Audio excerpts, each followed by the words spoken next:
I had a really tough year this year, so to finish my season like this with a win, with my family here watching and supporting means a lot, and a nice way to finish my season.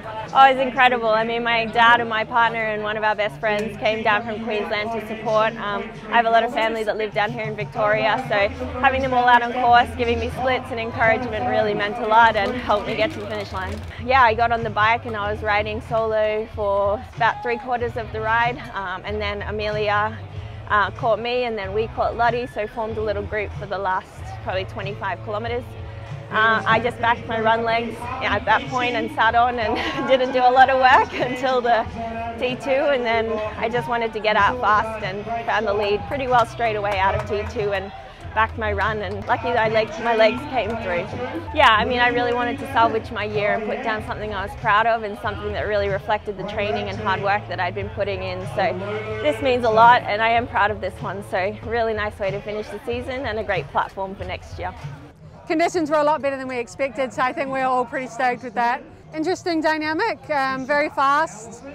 I had definitely a reasonably big deficit out of the water, which made the first lap of the bike very difficult. But I think those hard work paid off. I bridged the gap to Lottie and Ali, but it definitely used up some of my legs, and I suffered out there on the run, so I was stoked to bring it home with second. Actually had little hot warmers strapped to the aero bars of my bike coming out of the water, and by the end of the run I was pouring ice water over my head. So one contrast to the other. Yeah, those big highs and big lows are definitely part of sport.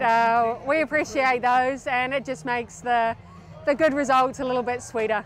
The season has been quite long, so yeah, definitely happy with the result.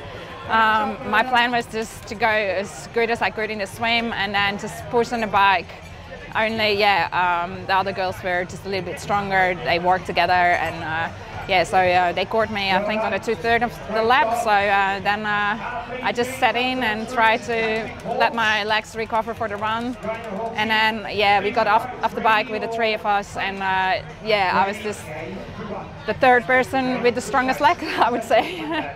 Oh, it's absolutely really nice. Like, I have been racing here for ITU. I know the community, yeah, I know there's so many people around here, so it's just good to be here. I needed a little bit time off after St. George to let the body recover. I think that's the best thing to rebuild. So for the next 2.5 weeks, 3 weeks, we're just gonna build and see what happened in Busselton, yeah.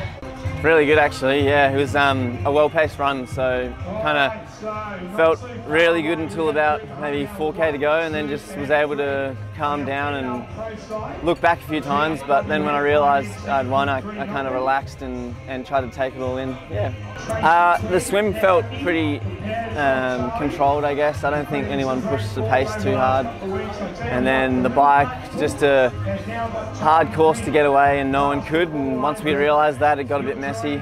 But it's just it's still a fast time, because you could soft pedal and go 40 k's an hour here. So it's just beautiful roads and really flat, and we got lucky with no wind, so fast day. It means a lot actually, yeah. I think it just shows us that you put more towards a certain race block, and it pays off. Yeah, awesome actually. I think you have to wait till you get back in town, because it's just such a far way out and back, but yeah, I loved hearing all the go lizard, and you're pale and skinny. I was disappointed by that one, but they're running with it.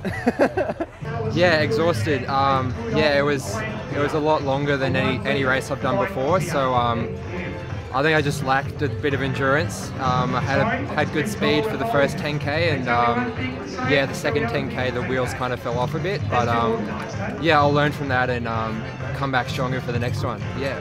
Like I said, I didn't really stick to the race plan as well as I'd like. I was probably a bit foolish and inexperienced the first 10k.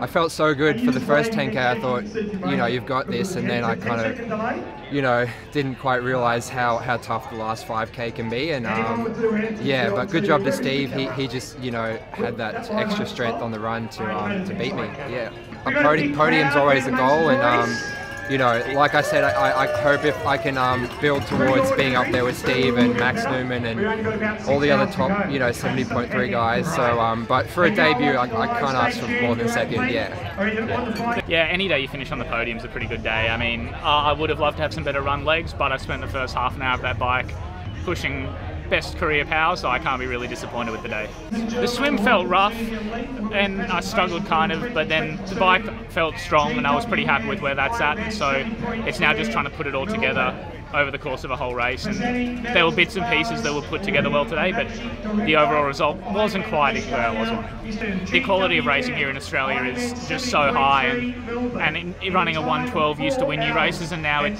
barely even gets you on the podium. So I mean, it's good to see, and it's an exciting time for Australian triathlon. I mean, it's cool being in a major city, definitely, because you just have people passing through that probably don't even know what triathlon is, and then all of a sudden they're sitting there cheering you on, and we had some mad supporters out there today, so it was definitely a cool race.